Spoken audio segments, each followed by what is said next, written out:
Hit and run मामलों में बड़ी सजा के खिलाफ ट्रांसपोर्टर्स द्वारा देशव्यापी विरोध प्रदर्शन केंद्र के इस आश्वासन के बाद समाप्त हो गया कि प्रावधानों को लागू करने से पहले उनके साथ चर्चा की जाएगी।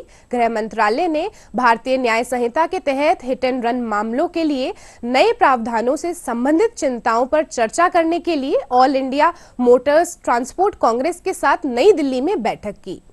सरकार से बातचीत के बाद देश भर में ट्रक ड्राइवरों की हड़ताल खत्म हो गई। गृह मंत्रालय की ओर से all India motor transport Congress के प्रतिनिधियों को आश्वासन दिया गया कि नए आपराधिक कानूनों के तहत धारा 106(2) के प्रावधानों को लागू करने से पहले उनसे विचार विमर्श अवश्य किया जाएगा।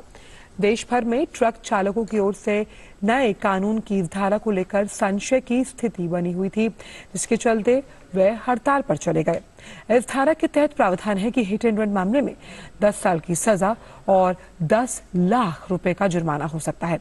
इस संबंध में मोटर ट्रांसपोर्ट कांग्रेस के प्रतिनिधियों से कल गृह सचिव अजय भल्ला ने मुलाकात की।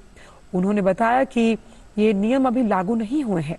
गृह मंत्रालय ने ट्रांसपोर्ट कांग्रेस सहित सभी चालकों से अपने अपने काम पर लौटने की अपील की थी।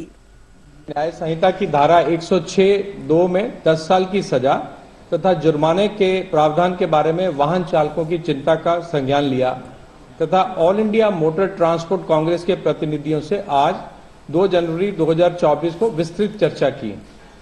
सरकार ये बताना चाहती है कि ये नए कानून एवं प्रावधान अभी लागू नहीं हुए हैं।